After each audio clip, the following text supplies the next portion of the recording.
José Miguel Sánchez, muy buenas tardes. ¿Qué tal, Raquel? Buenas tardes, encantado. José Miguel, por supuesto no vamos a adentrarnos contigo en esa parte de indicadores puro o más macroeconómica, ¿no? Pero sí que me parecía interesante, teniendo en cuenta que el PIB se ha utilizado históricamente como indicador de los resultados económicos y, por tanto, del progreso social.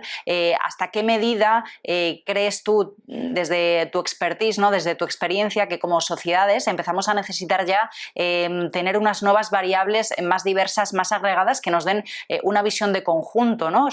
sobre cómo evoluciona un país y una sociedad? Es verdad que en los últimos años, bueno, pues cada vez oímos hablar más del índice de desarrollo humano, la Unión Europea tiene un indicador de progreso social, se tiene en cuenta otra serie de variables. ¿Cómo ves todo este debate? Mira, yo estoy muy de acuerdo con lo que decía la ministra Calviño en cuanto a temas como el PIB se queda como algo insuficiente, y ella incluía temas como diversidad, como igualdad, aunque ella hablaba de desigualdad, como temas relacionados con el clima, con el entorno en el que vivimos y el que dejaremos a nuestros hijos. Y a mí me parece que son una serie de indicadores que llevan ya años utilizándose y que van más allá del PIB. El PIB al final es un indicador económico y es un indicador que te da unos números muy claros desde el punto de vista económico. Pero al final, cuando hablamos de bienestar, estamos hablando de un montón de factores que hacen que una persona se sienta bien. Y en esos factores vamos a incluir factores psicológicos, sin ninguna duda, factores físicos y factores también del entorno. Por ejemplo, que tengamos un clima como el que tenemos en nuestro país, que estamos casi en noviembre y en gran parte de España tenemos un sol espléndido, pues eso va a hacer que muchas personas que teletrabajan puedan decir, oye, ¿y por qué no me voy a ir yo a teletrabajar desde una de las islas que tenemos en España, o por qué no en la costa de Levante o en la zona de Andalucía o en el norte, si me gusta más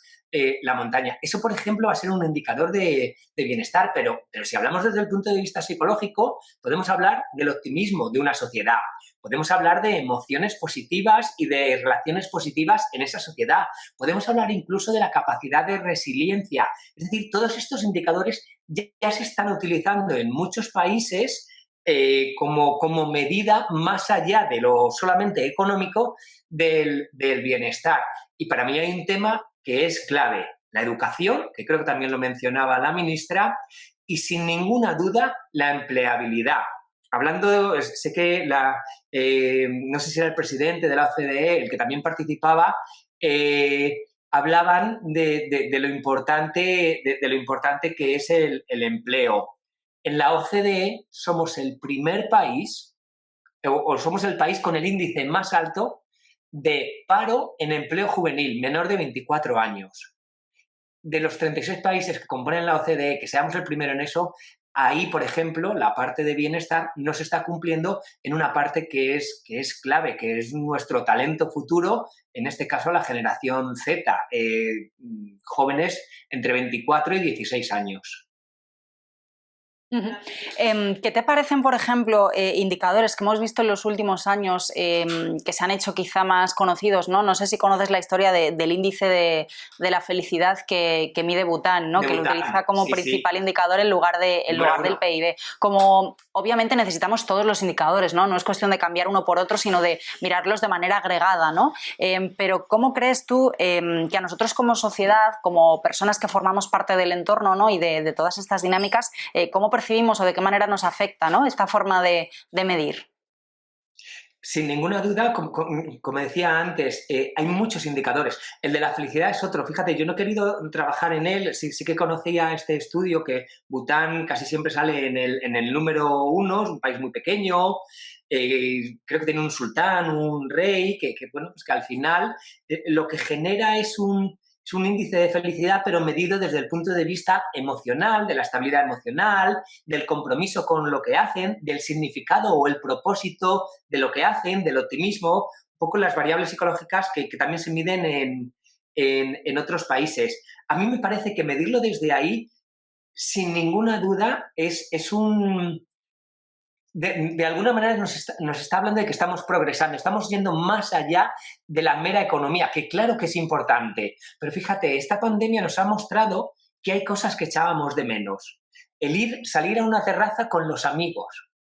Esa experiencia nos da una felicidad tremenda, nos genera unas emociones muy positivas, nos genera una autoestima más elevada porque estamos compartiendo tiempo social con personas a las que queremos y que nos quieren.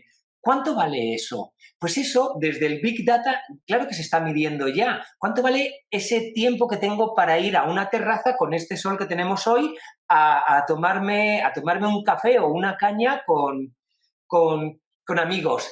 Por ejemplo, otro tema importante, la gestión del estrés.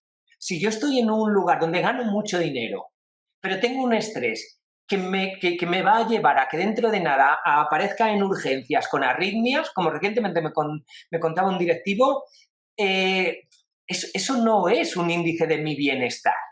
Yo imagínate, puedo estar ganando muchísimo dinero, pero si yo luego no tengo la salud necesaria para disfrutarlo, mi índice de bienestar va a bajar.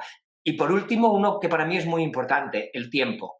Cada vez más las empresas están trabajando en cómo reducir los tiempos que pasamos trabajando.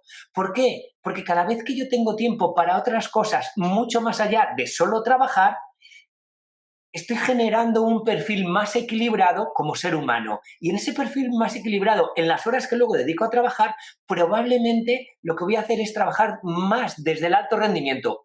Es verdad que trabajaré menos tiempo, pero con más eficiencia y con más calidad en mi trabajo.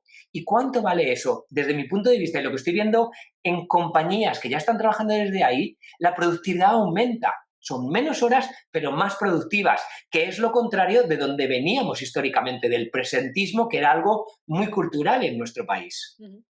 Pues José Miguel, como siempre, muchísimas gracias por acompañarnos y por acercarnos tu análisis, ¿no?, desde esta perspectiva de los temas de actualidad. Buenas tardes. Buenas tardes, Raquel. Muchísimas gracias. Chao.